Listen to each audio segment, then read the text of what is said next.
Señor, ahora abre nuestro entendimiento, abre nuestro corazón, Señor. Queremos captar tu palabra. Sabemos de que sin la ayuda de tu Espíritu Santo esto es imposible. Entonces, ayúdanos a tener un corazón quieto para poder oír lo que aquí está. En el nombre de Jesús, amén.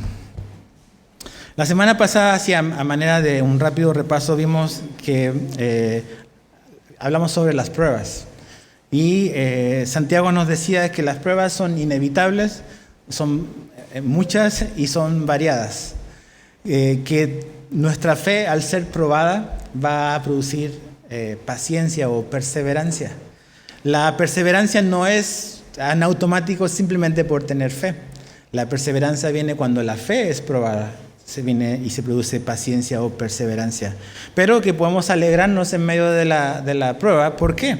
Porque a través de la prueba entendemos que Dios va a cumplir un propósito que Él tiene, que es el más importante, que es que tú y yo, como creyentes, podamos crecer y madurar. Ese es el propósito de Dios. Que si tú ya has creído en Jesús como tu Señor y tu Salvador, ahora viene lo siguiente, que es crecer y madurar. Y hablamos que algo que Dios nos dice que necesitamos, sobre todo en los tiempos de prueba, es sabiduría. Porque generalmente son los tiempos de prueba que tomamos malas decisiones o vemos las cosas de una manera distorsionada. Entonces Dios nos promete sabiduría en medio de las pruebas para poder maniobrar y navegar en esos tiempos. Dimos una definición de sabiduría que era que la sabiduría es el comportamiento que surge como el resultado de creer lo que Dios dice y hacer lo que Dios pide. ¿Recuerdan que Jesús decía, el hombre sabio es aquel que oye y hace lo que yo le digo? Ahí está el hombre sabio. Entonces es oír y escuchar.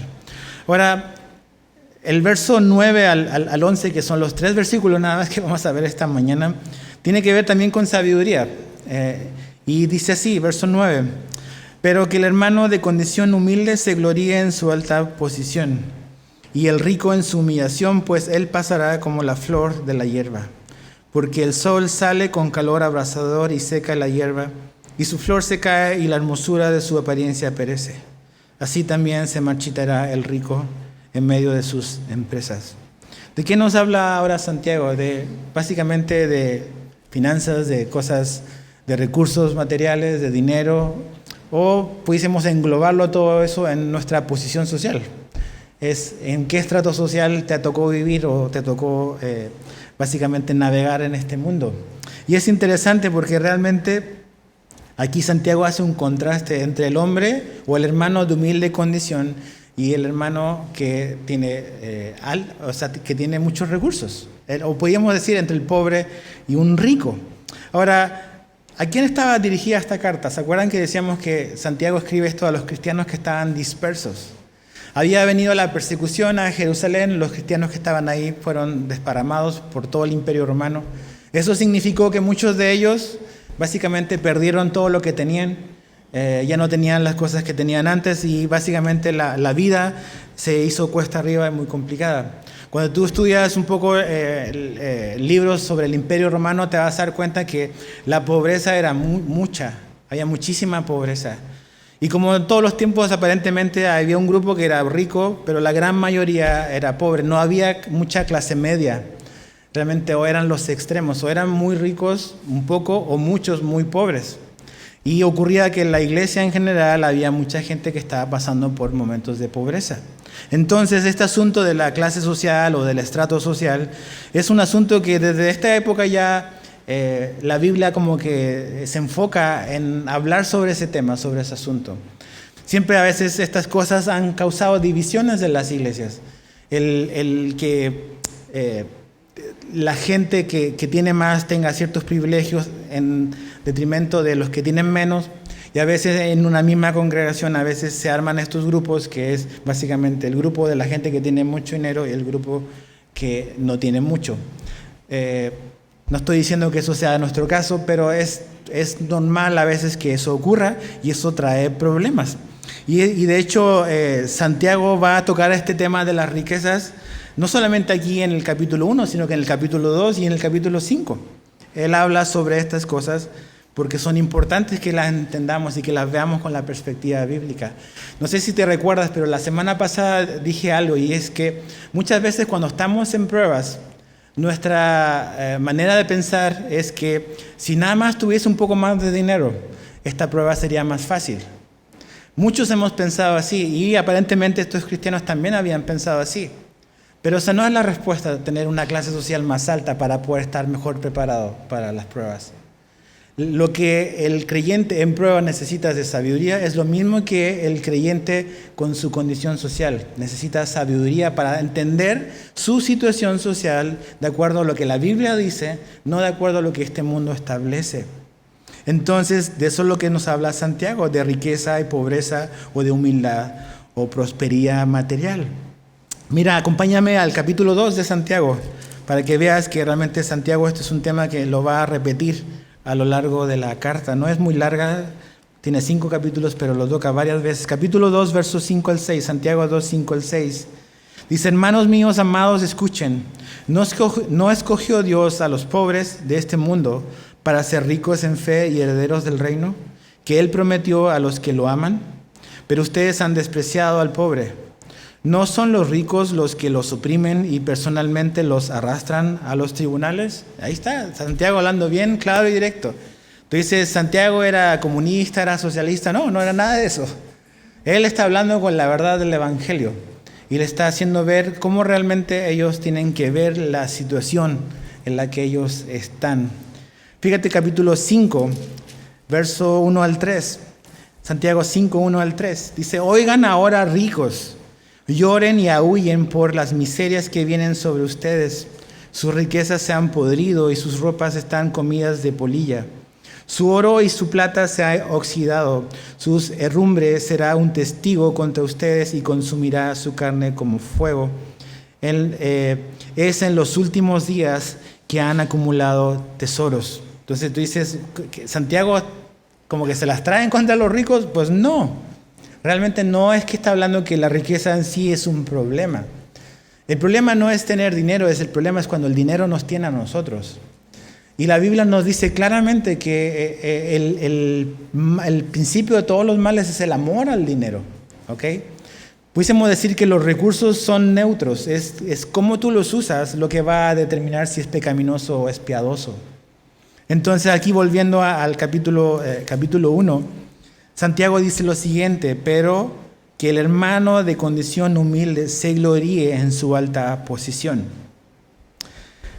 Aquí va y habla de algo que es totalmente contracultural. ¿Se acuerdan? La semana pasada dijimos que es contracultural cuando alguien te dice, en medio de las pruebas, alégrate. Eso es totalmente antisistema, anticultura. Bueno, aquí Santiago vuelve a decir algo que es totalmente anticultural, que es que dice que el hombre que es pobre o el de humilde condición se gloríe en su alta posición. ¿De qué está hablando Santiago? Está diciendo que el hermano o el creyente que tiene una condición social que es baja, tiene que ponerse y comenzar a ver su situación desde una perspectiva bíblica. Como todas las cosas en la vida de un cristiano, debemos de verlas con la perspectiva bíblica, no con la perspectiva terrenal o lo que nuestra cultura nos quiere hacer creer, sino desde la perspectiva bíblica. Y él dice que ese hermano debe de recordar que su posición, aunque económicamente o socialmente pueda ser baja, su condición y su posición espiritual es alta. Es alta. Entonces es algo como que Santiago está diciendo que él se le ocurrió y que él lo sacó ahí como que debajo de la manga y como que él está hablando de cosas que nada más él habla. No. Cuando tú ves la Biblia te vas a dar cuenta que Jesús dejó muy claro cuál debiese ser nuestra perspectiva sobre los bienes materiales, por ejemplo. Entonces acompáñame a leer lo que dijo Jesús en Mateo 6. Cuando estudiamos nuestra serie sobre la ansiedad, estuvimos en ese capítulo en Mateo, el primer libro del Nuevo Testamento. Ve ahí conmigo. Mateo 6, versos 19 al 20.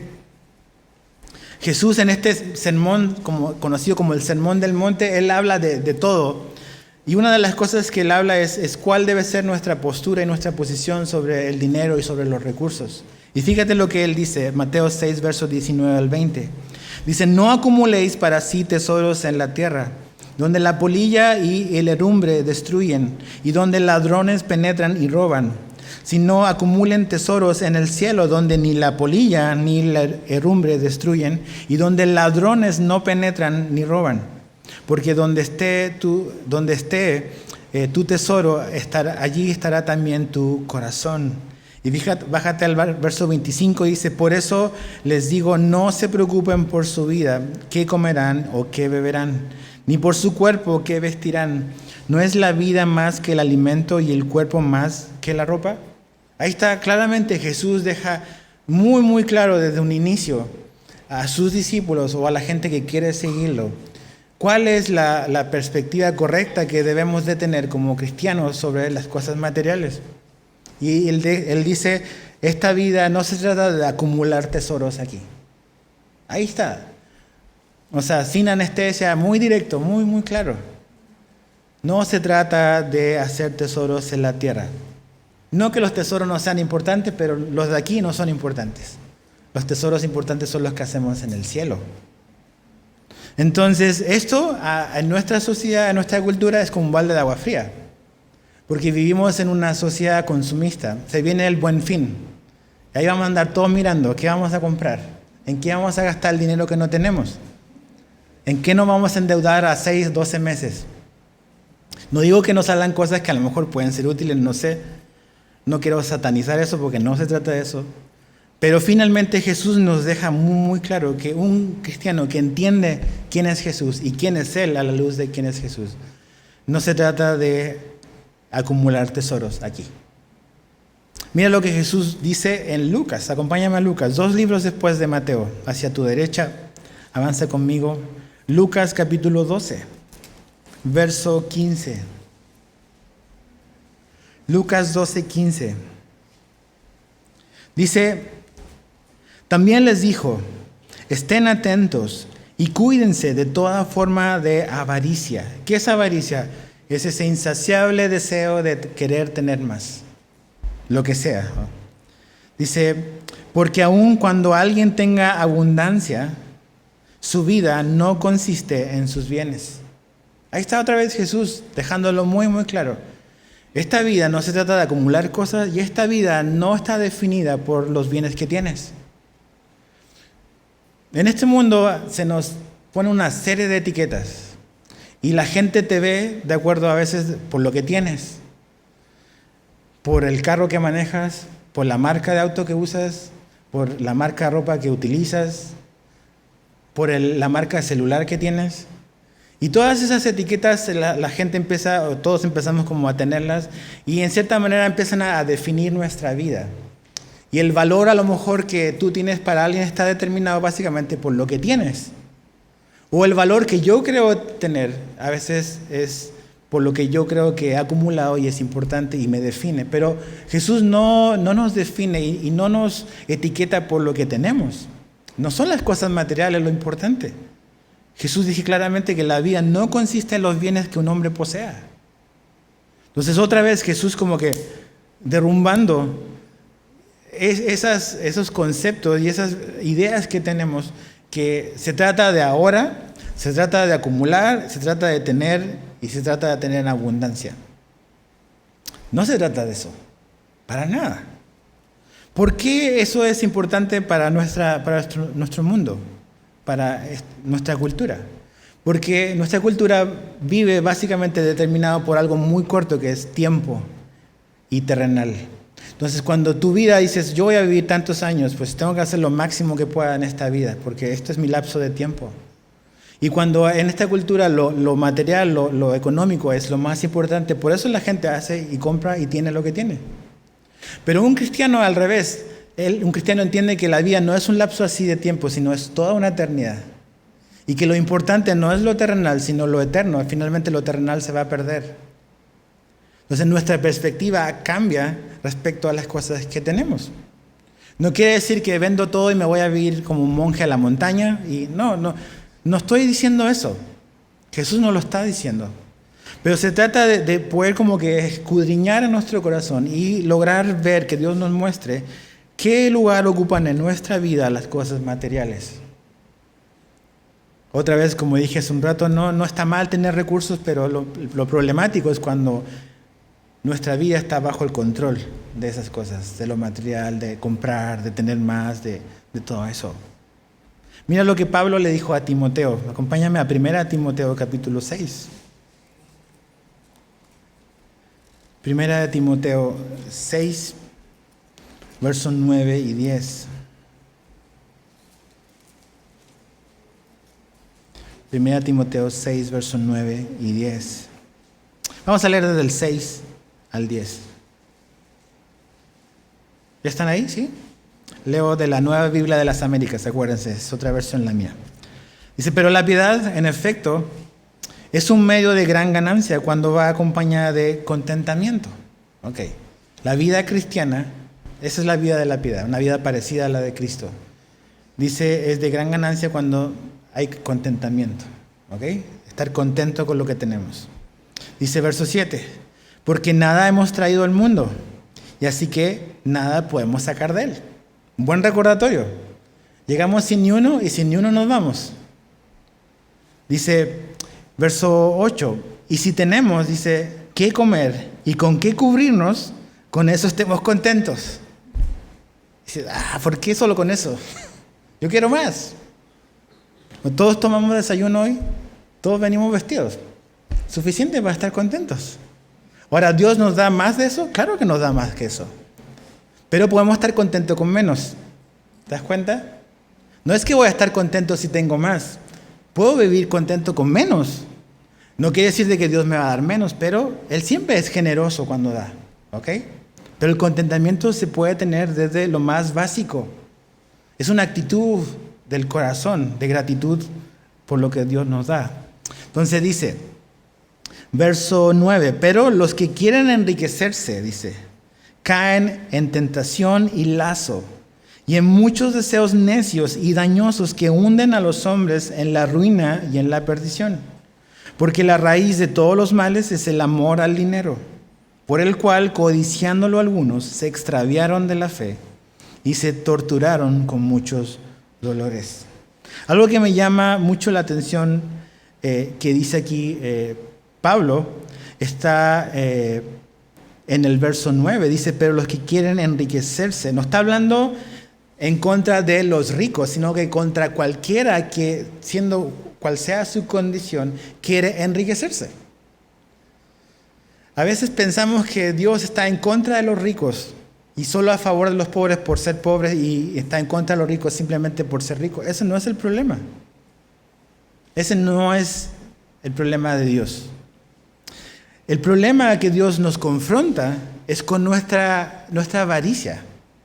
Tú puedes, yo puedo tener, o a lo mejor no tener un solo quinto en mi bolsillo, pero ser el hombre más avaro que existe. La avaricia no es un asunto de clase social, es transversal.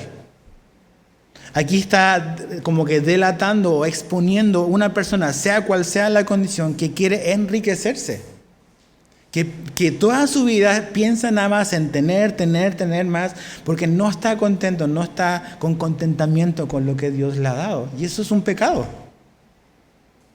Y es una trampa en la cual esa persona va a caer. Porque dice, pero los que quieren enriquecerse caen en tentación y en lazo. No dice quizás caigan, sino dice caen. Y evidentemente, cuando el dinero es lo más importante para ti, para mí, yo voy a hacer lo que sea para obtenerlo, trampa incluida, engañar, mentir. Entonces, tengo que tener cuidado, porque mi corazón es muy engañoso. Nuestro corazón es muy engañoso.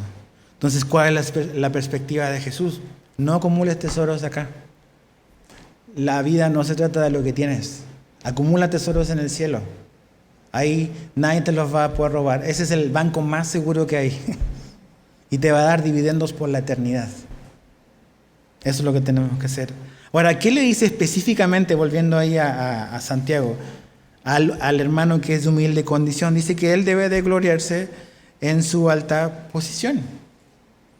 La palabra gloriarse quiere decir, algunas versiones lo ponen como jactarse, incluso algunos lo usan como sentirse orgulloso. Entonces, una paráfrasis de la Biblia lo pone así: el hermano pobre, alégrese porque Dios lo llamó a las verdaderas riquezas. El hermano que es de humilde condición, que su presupuesto es limitado, que sus recursos son súper limitados, dice que él puede gloriarse y debe de gloriarse. Es algo que debe de hacer. ¿Se acuerdan que cuando comenzamos Santiago dije que Santiago tiene muchos verbos imperativos? ¿Se acuerdan? Un verbo imperativo es un mandamiento, es una acción que debe de ocurrir. El autor lo está diciendo, esto es lo que debes de hacer. No es nada más como una opinión, es como una instrucción. Y cuando dice gloríese, es un verbo imperativo.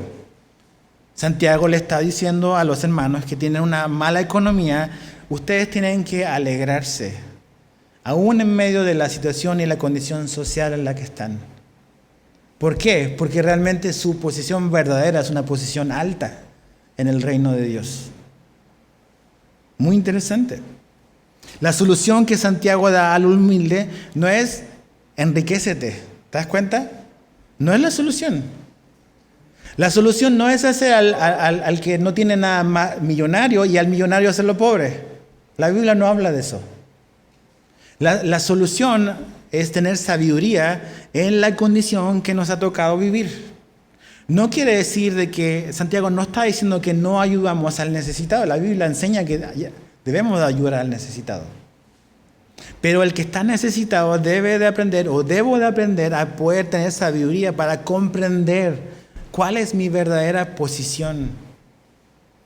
Este mundo puede etiquetar a la gente, a lo mejor de escasos recursos, con muchos calificativos. Marginados, postergados, pero las cosas de Dios no existen ni marginados ni postergados.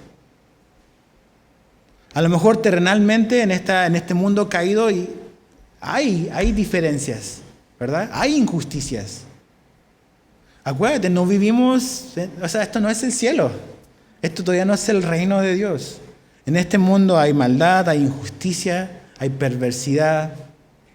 Las cosas no están como debiesen de estar. Un día lo estarán. ¿Cuándo? Cuando Jesús regrese y ponga su reino acá. Hasta ese día vamos a tener que lidiar con muchísimas cosas que no están como deben de estar desde el Edén. Pero hasta que ese día ocurra, el hermano que es de humilde condición debe de entender y debe de saber y debe de pedirle la sabiduría a Dios de que pueda comprender que realmente para las cosas de Dios Él es rico. Que sí, a lo mejor en estas cosas hay cosas injustas y hay que trabajar, hay que esforzarse, ok, con todo eso. Pero finalmente Él debe de entender que tiene una alta posición en las cosas de Dios. Y necesita sabiduría para eso. No necesita sabiduría para hacerse más rico. Eso no es lo que Santiago está diciendo. Eso es lo que a veces se predica de los púlpitos. No, nada más ven a Dios y da más, y si tú das más y esto, Dios te va a dar más y te vas a hacer millonario, vas a ser rico y Dios te va a prosperar. ¿Y por qué eso pega tanto hoy en día? ¿Te has puesto a pensar en eso? ¿Por qué esas iglesias están llenas de gente? Porque apela a nuestra carne. Porque todos queremos tener más. ¿A poco no estarías contento si alguien te dice, Dios quiere verte millonario y rico? ¿A poco no suena tentador eso? Dios te va a dar un cheque en blanco y tú ponle el número y yo te lo voy a dar. ¿Sabes por qué es popular eso? Porque eso apela a nuestra carne, a nuestra avaricia. En el fondo, muy en el fondo, o no tan en el fondo, amamos muchísimo el dinero. Todos nosotros. Es un gran ídolo que tenemos a veces en nuestra vida. Nos pueden decir muchas cosas, pero cuando nos tocan la cartera, ahí aullamos. Dios no necesita tu dinero. Dios no está quebrado ni pobre. Ni este COVID, ni esta pandemia lo ha dejado en la bancarrota. Dios no anda mendigando nuestro dinero. Todo es de Él. Él es dueño del oro y de la plata. Él creó este universo. Pero nosotros tenemos que tener la perspectiva correcta. Y si a lo mejor tú, por X situación, o incluso ahora con toda esta crisis económica, tu economía o tu estrato social quizás ha bajado, y eso te tiene deprimido y triste. Estas palabras son para ti, no son para mí. Tenemos una alta posición en lo eterno. En lo eterno, ¿qué es lo que cuenta? Pero este mundo se mueve por algo muy temporal, un periodo de 60, 70, 80 años. Entonces, ¿qué es lo que puedo sacar en todo ese tiempo? Por eso el hombre que no conoce a Dios se afana por ese periodo de tiempo, ese lapso de tiempo. Pero cuando entendemos la perspectiva que la Biblia nos da, que nuestra vida es eterna y que eso se prolonga por siempre y por siempre, entendemos que realmente lo que nos toque vivir acá no se compara a lo que vamos a tener en la eternidad. No quiere decir de que somos perezosos, que somos flojos, que no trabajamos, total, lo mejor está por venir. No, no es eso. Nos esforzamos, somos trabajadores, damos todo lo que tenemos. Pero confiamos y vemos las circunstancias con la perspectiva correcta. Su alta posición, dice Santiago. ¿Cuál es la alta posición que tenemos como cristianos? Mira lo que dice Efesios. Vamos a Efesios. Retrocede ahí de Santiago, ve hacia tu izquierda y acompáñame a leer ahí en Efesios capítulo 1. Efesios capítulo 1. Está después del libro de Gálatas. Efesios 1, vamos a leer un buen párrafo del capítulo 1. Pero aquí te vas a dar cuenta que Pablo, el que escribió esta carta, te quiere hacer y me quiere recordar que en el fondo, y muy ciertamente, todos nosotros, todos los creyentes verdaderos de Jesús, somos ricos espiritualmente. Mira lo que dice el verso 3.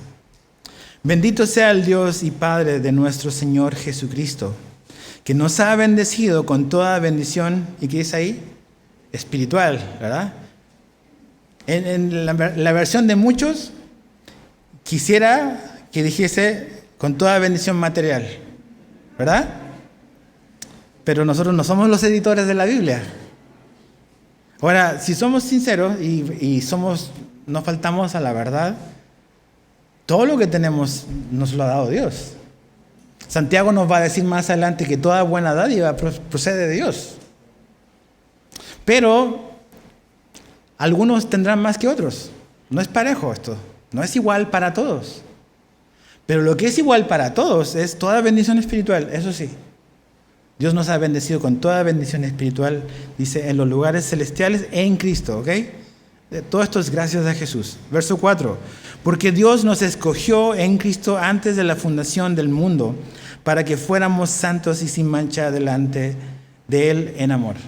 La primera bendición, la primera razón por la cual somos ricos es porque Dios nos escogió. Dios te escogió en Cristo antes de la fundación del mundo. Imagínate, ¿por qué Dios tendría que escoger a ti o a mí? O sea, ¿qué gana Dios con tenerme en su equipo? Nada.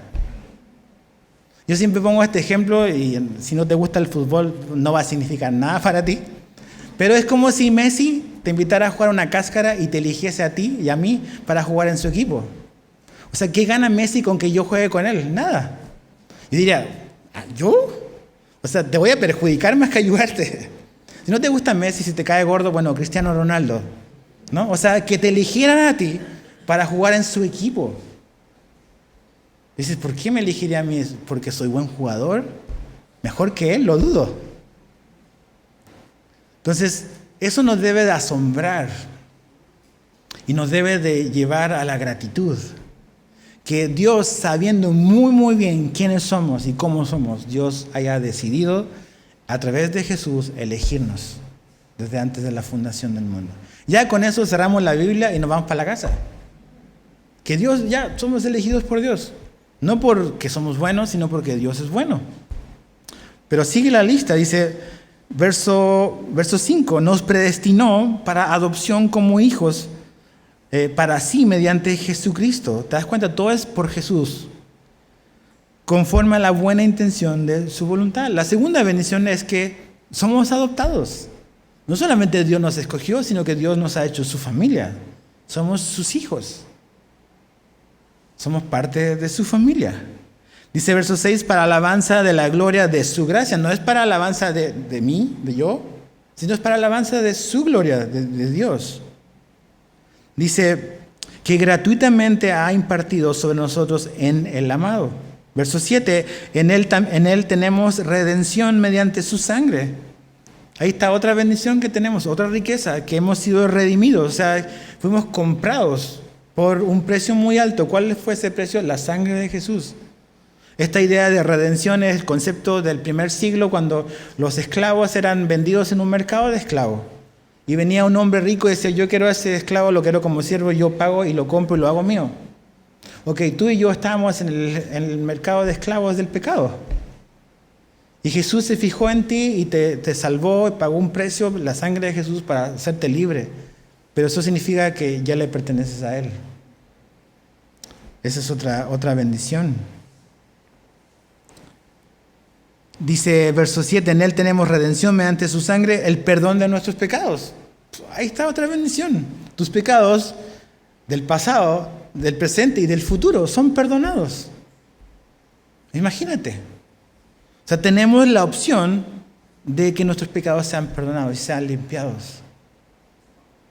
Todo eso con la que la gente batalla por la culpabilidad. Ese sentido de culpabilidad, de condenación que a veces la gente arrastra por años, por algo que ocurrió, Dios lo puede limpiar, porque Él quita y borra nuestro pecado y lo que nos hace sentir culpables. Dice el verso 8, que ha hecho abundar para con nosotros, dice, en toda sabiduría y discernimiento. Nos dio a conocer el misterio de su voluntad. Otra bendición que tenemos es que Dios nos da a conocer su voluntad. No nos esconde los planes. Hay muchas cosas que no sabemos, pero hay muchísimas que sí sabemos. Es una bendición, es una riqueza que tiene cada cristiano, que Dios nos revela cuál es su voluntad.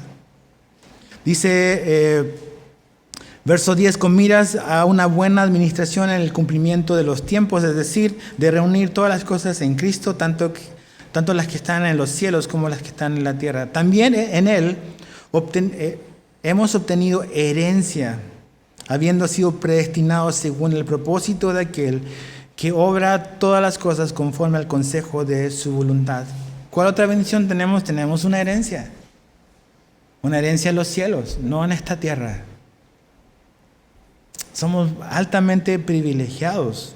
Verso 13, en Él también ustedes, después de escuchar el mensaje de la verdad, el evangelio de su salvación, y habiendo creído, fueron sellados en Él. Ahí está otra bendición que tenemos tú y yo por ser cristianos. Hemos sido sellados por Dios. ¿Por qué un sello es importante? Porque para un rey su anillo era su sello como de seguridad. Cuando había un documento oficial o había una propiedad y eso era sellado, eso significaba que eso no se podía tocar, no se podía hacer nada, no se podía abrir porque le pertenece al rey. Dios también nos ha sellado a nosotros y su sello es el Espíritu Santo. O sea, le pertenecemos a Él. Él va a venir por nosotros. Entonces, todas estas cosas que son bendiciones espirituales están disponibles para cada cristiano.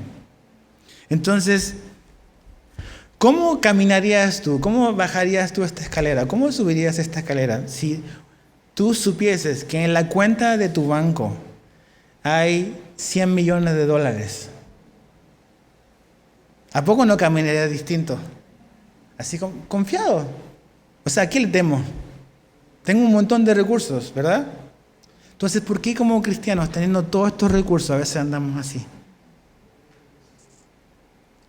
Derrotados, amargados, porque no tenemos la menor idea a veces lo que tenemos.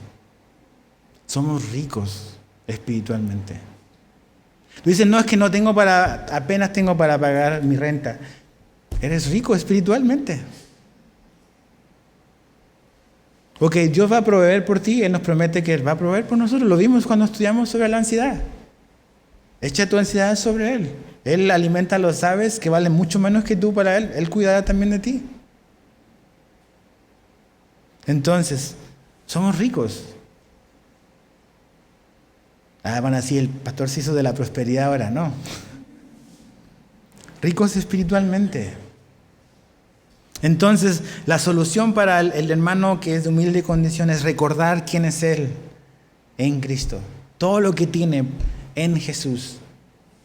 Y que este lapso de tiempo a lo mejor es corto, es pasajero en comparación a lo que tiene. Entonces, el hombre que es de humilde condición necesita sabiduría para ver las cosas como debe de verlo. Pero el hombre rico también necesita sabiduría. Y mira lo que Santiago le dice, versos 10 y 11. Volviendo ahí a Santiago, dice: y el rico ¿en su humillación qué? También puede gloriarse. Es la misma idea.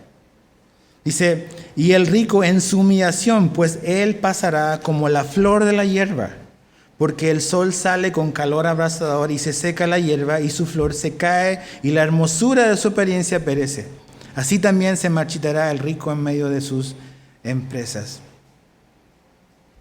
El rico también puede gloriarse, pero no en su riqueza, sino en su humillación.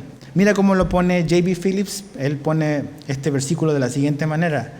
Dice: los ricos pueden alegrarse de que Dios les haya mostrado su pobreza espiritual, porque el rico como tal se marchitará con tanta seguridad como las flores de verano. Un día el amanecer trae un viento abrasador, la hierba se seca y de inmediato y también todas las flores. Toda esa hermosura vista se destruye. Con la misma seguridad el rico y todos sus extravagantes caminos caerán en la ruina de la decadencia.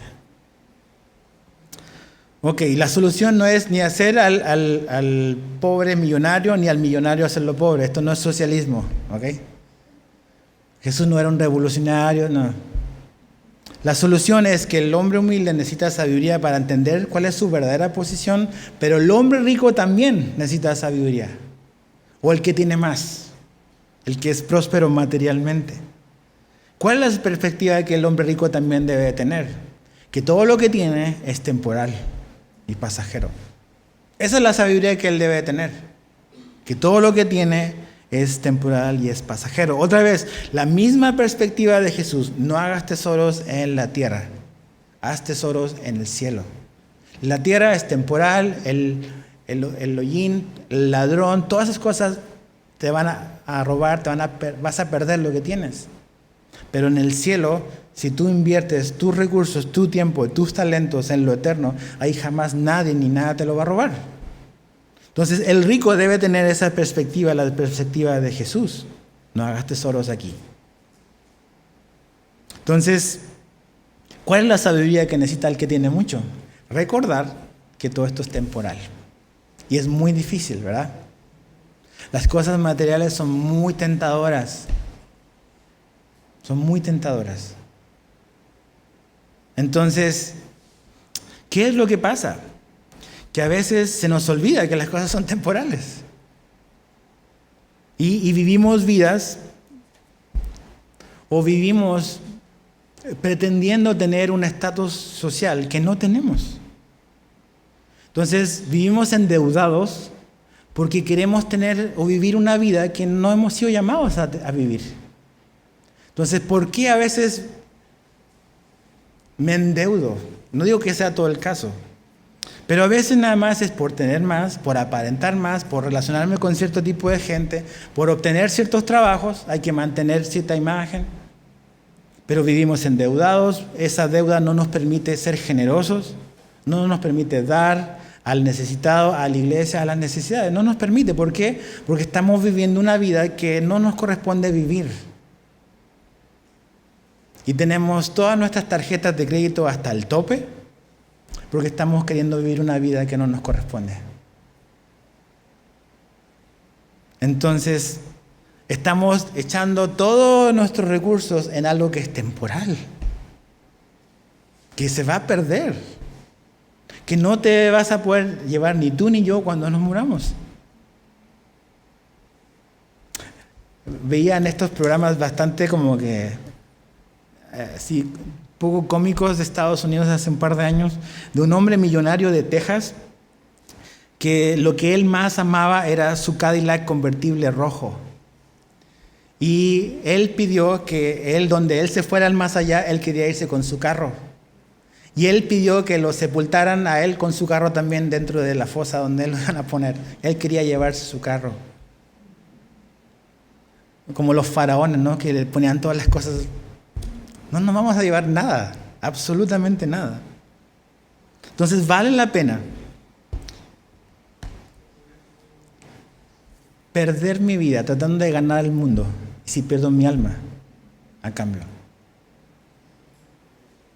O sea, ¿qué es lo que hace que tú te levantes todos los días? ¿Qué es lo que te motiva? ¿Por qué te levantas? ¿Por qué haces lo que haces? ¿Nada más por tener más? ¿O por qué? Sí, trabajamos, la Biblia no fomenta la pereza ni nada de eso. Pero ¿cuál es el lugar que tienen las cosas terrenales y materiales en nuestra vida? Eso es lo que debemos de examinar en nuestro corazón. Porque realmente este asunto como que de dinero y todo eso es algo donde a todos nos aprieta, absolutamente a todos nosotros. El dar, el dinero, las cosas que compramos, todas esas cosas. Entonces, no hagas tesoros aquí. Y sé sabio, si tienes mucho, o Dios te da más, sé sabio en administrar eso de la mejor manera, para que sí puedas hacer lo que Dios pide que tú hagas si tienes más. Ahora, mira lo que Jesús dice. Volvamos a Lucas 12, leímos un par de versículos en Lucas 12, pero mira la parábola que Jesús da en Lucas 12. Lucas 12, 15 al 21.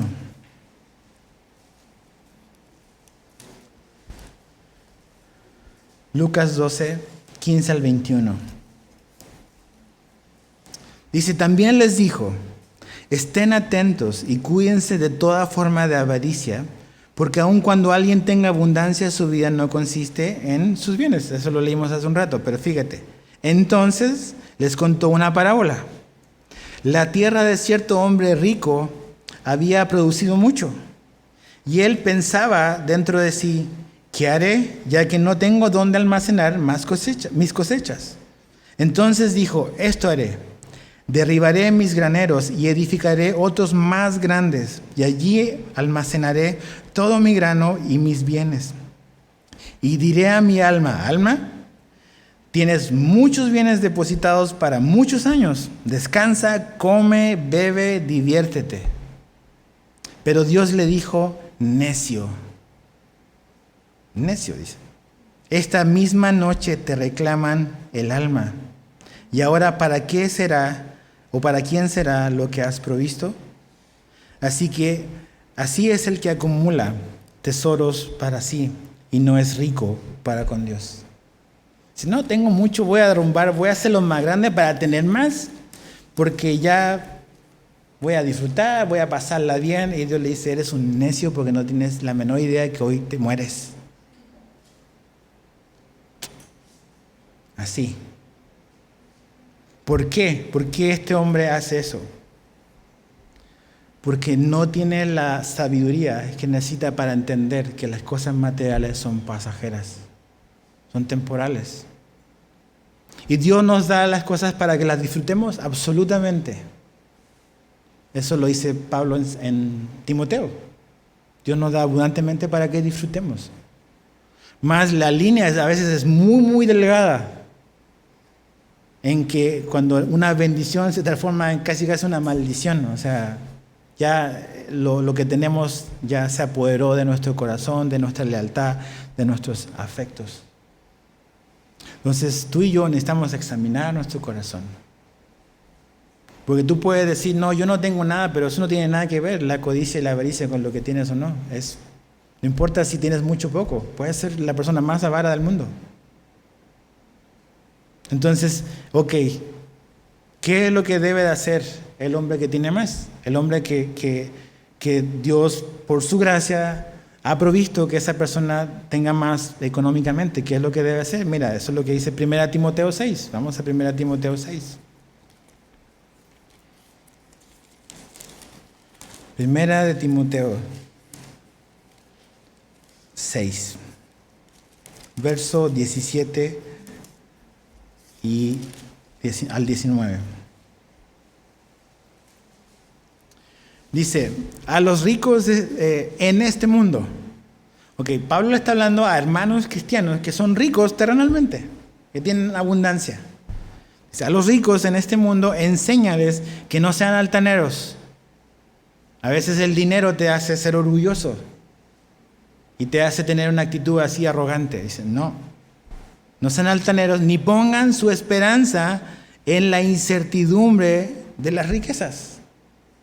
O sea, ahí las riquezas son inciertas. Entonces, no pongas tu confianza en algo que es incierto. ¿Okay? Dice, sino en Dios, el cual nos da abundantemente todas las cosas para que las disfrutemos. Que Dios es bien buena onda. Él te ha dado lo que tienes para que lo disfrutes, mas no para que pongas tu confianza en eso. Dice, enseñándoles ¿a quién? A los ricos en este mundo, cristianos, que hagan bien, que sean ricos en buenas obras, generosos y prontos a compartir, acumulando para sí el tesoro de un buen fundamento para el futuro, para que puedan echar mano de lo que es en verdad, o lo que es verdad es vida. Entonces ahí está, cómo un hombre que es próspero, o cómo el que tiene más, puede hacer tesoros en el cielo, siendo generosos, dando abundantemente con generosidad al que no tiene, a las necesidades del ministerio. O sea, hay muchísimas cosas. Pero ahí está otra vez. Es a veces no queremos dar o no damos porque estamos rodeados de deudas. No porque Dios ha fallado en proveerte, es porque yo he fallado en mal administrar lo que Él me ha provisto. Y entonces estoy endeudado por todas partes y no puedo ser generoso porque he tomado malas decisiones con mis finanzas. ¿Cuál es un error que todos cometemos? Y es que pensamos que todo lo que Dios nos da significa en automático que lo puedo gastar en lo que yo quiero. Y no es así. Todo lo que yo tengo no me pertenece, ni te pertenece a ti, sorry. Le pertenece a Dios. Él es dueño de todo el oro y toda la plata. Él, todo lo que tú tienes, todo lo que yo tengo le pertenece a Él. Él nada más me ha hecho a mí y a ti administrador. Y la Biblia dice que el que es administrador debe ser hallado fiel en todo lo que hace. Entonces, ¿por qué? Porque esto es algo muy importante que a veces no pensamos. Es que un día vamos a rendir cuentas ante Dios. Tú y yo nos vamos a parar delante de Jesús y vamos a rendir cuenta de todo lo que dijimos, de todo lo que hicimos y de todo lo que gastamos. Entonces, queremos dar buenas cuentas ese día que Jesús nos pida cuentas. Tenemos que pensar en eso. Porque si no vamos a ser avergonzados ese día. No que vamos a perder la salvación. No tiene nada que ver con salvación. Tiene que ver con recompensa, con un galardón. Entonces, pensemos en estas cosas. Dios me da en abundancia, tengas lo que tengas, para que también puedas dar a los demás y puedas dar a lo que Él quiere que tú des o que yo dé. Pero necesito ser sabio. Necesito sabiduría. A veces pensamos que solamente los que tienen más son los llamados a dar, y no es así. La Biblia nos llama a dar a todos. Cuando Jesús una vez estaba en el templo con sus discípulos, dice que había una mujer viuda que echó un centavo, una monedita. Y Jesús le dice, esa mujer dio más que todos aquí. ¿Por qué Jesús dice eso a esa mujer? Porque dice que ella dio todo lo que tenía. No es el número de ceros lo que impresiona a Dios después del número. No es eso. Lo que agrada a Dios es cuánto nos costó lo que vamos a dar. ¿Cuánto nos costó? Cuando David va a comprar el pedazo de tierra porque él quiere edificar el templo, se lo quieren regalar y dice, no, yo no voy a ofrecerle nada a Dios que no me haya costado. Ahí está. La verdadera adoración en lo que le damos a Dios debe de significar algo para el que lo da. No damos de sobra, no damos por ningún tipo de otra cosa, ninguna otra motivación, ni por manipulación del que está delante, sino que simplemente damos por gratitud. Porque reconocemos que nada más somos administradores, que debemos de rendir cuentas, que Dios nos ha dado lo que necesitamos, incluso nos ha dado para ser generosos. Ahora, para terminar, vimos un caso de alguien que teniendo mucho, la hizo mal. ¿Okay? La parábola del hombre rico. ¿Okay? Pero ahora vamos a ver un caso de un hombre que no tenía mucho, que tenía poco y también la hizo mal. Porque esto no es un asunto en contra de los ricos, es un asunto de la condición humana. Acompáñame a Segunda de Reyes, por favor. Y con esto terminamos. Antiguo Testamento, Segunda de Reyes, capítulo 5. Verso 20 al 27. Aquí el que vamos a observar es un hombre llamado Giezi, que es el siervo del profeta Eliseo. ¿Ok? ¿Qué es lo que ocurre ahí? Hay un hombre muy poderoso llamado Naamán que está leproso y que oye de que en Israel hay un profeta que puede sanarlo. Y viaja a una distancia enorme para que a ver si puede ser sanado de la lepra. Cuento corto, es sanado de la lepra. Él le ofrece dar como que una ofrenda y Eliseo dice, no, yo no quiero nada. Pero Giezi, el siervo, está escuchando. Y mira, verso 20. Pero Giezi, criado de Eliseo, el hombre de Dios, dijo para sí, o sea, quiere decir que está pensando, ¿ok? No está anunciándolo, está pensando. Dijo para sí, puesto que mi Señor ha dispuesto a este Naamán arameo, al no recibir de sus manos lo que él trajo, vive el Señor que correré tras él y tomaré algo de él. ¿Ok? Y Giezi siguió a Naamán. Cuando Naamán vio a uno corriendo tras él, bajó de su carro a encontrarlo y dijo, ¿está todo bien?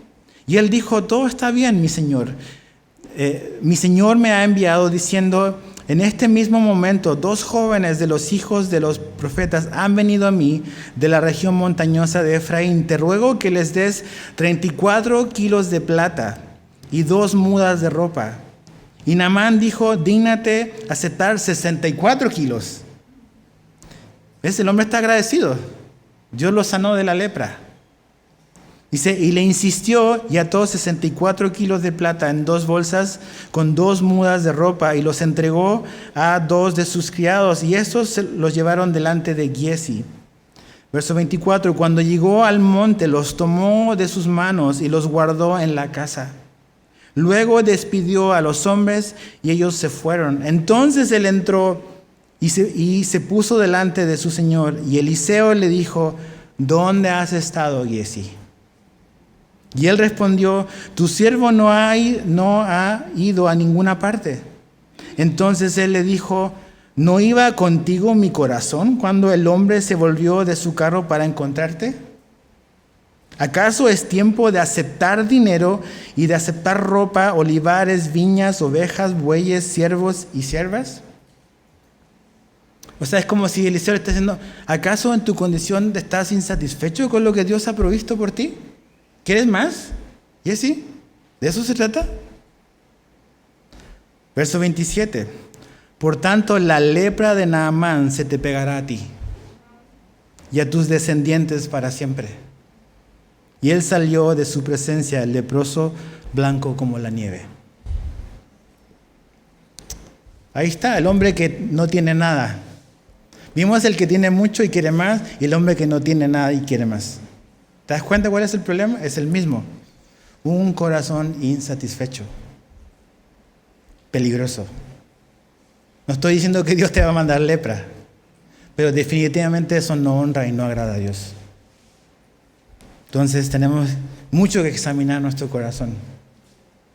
Vivimos en una ciudad donde todos hemos llegado aquí por distintas razones.